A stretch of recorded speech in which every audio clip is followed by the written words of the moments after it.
son popula ko en yola bidin Saga son popula ko en yawinin labi ka adama Muhammadu bakin da yawni baba ta bi kai kula ko duniya fulbe kula ko be assalamu alaikum muslimin fulbe popula ko da mi yotti yotti na yettore ben pula ko wala bori angola mi du fulbe duniya dr muhammadu barkindo aliyu mustafa surga son popula ko en yola medin barka ardi da medin lamdo fulbe duniya Saga son popula ko en yawinin labi ka adama Muhammadu bakin da yawni baba ta bi kai kula ko duniya fulbe kula ko be ngande mi yoni mabgal fulbe fula ko medin yago indo bi har foymo bi wolde medin gadir dimgal medin wana nasku berinde medin yawnu yawna dumanga findin wolde medin babata bidal fula ko duniyar handi lami do bargindo yawni in hauta hore Saga son popula ko en yawinin labi ka adama Muhammadu bakin da yawni baba ta bi kai kula ko duniya fulbe kula be alazabbina moɓe ardi ɓe fupulaku daaran mi yetti baba min fupulaku dokto muhammadu barkindo aliyu mustafa fada lamiɗo adamawa mi yotti howni na wasirin adamawa allah fuɗu balɗe sannu sannu galaɗima adamawa nda ciroman adamawa fu mi howni baba sannu sannu tafida adamawa meɗen kaurin adamawa fu hande mi howni wada da turakin adamawa allah ɓeddu sabbugo da muqaddas adamawa allah wallu mada dallawan adamawa da mi yotti howni sannu sannu ka shallan adamawa meɗen cika sorun adamawa fu mi howni mada damburan adamawa da mi yotti howni sarki sabta adamawa allah wallu kuɗe sannu dan maliki adamawa da mi yetti lokacin adamawa fu mi yotti howni matawallin adamawa allah wallu mada sardunan adamawa fu mi howni mada gaman adamawa allah ɓeddu risku sarki fada adamawa da mi yotti howni sakatare email council adamawa sannu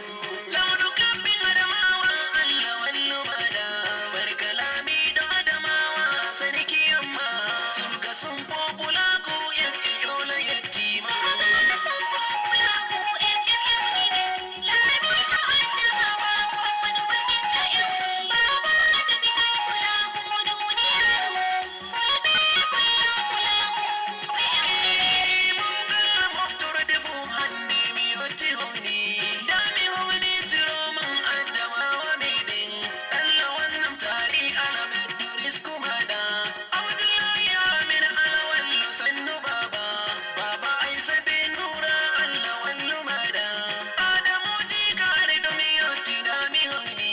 alhaji bashiru aminu mojelin adamawa da muhammadu inuwa halidu mi howni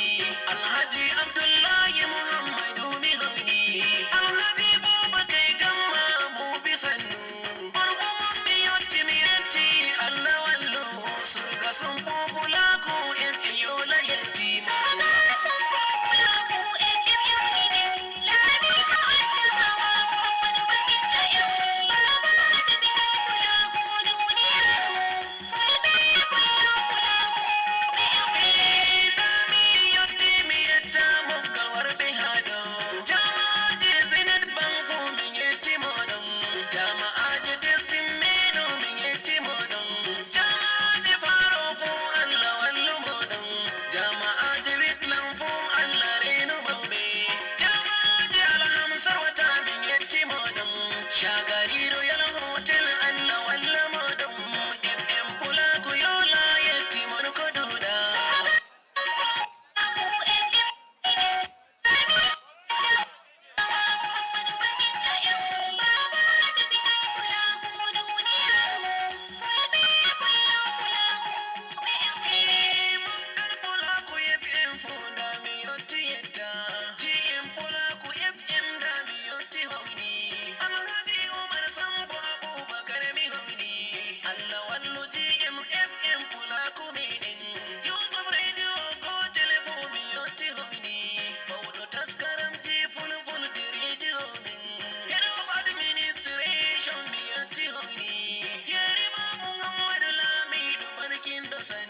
wasaye surga supo yetti dan fulani Ali Baba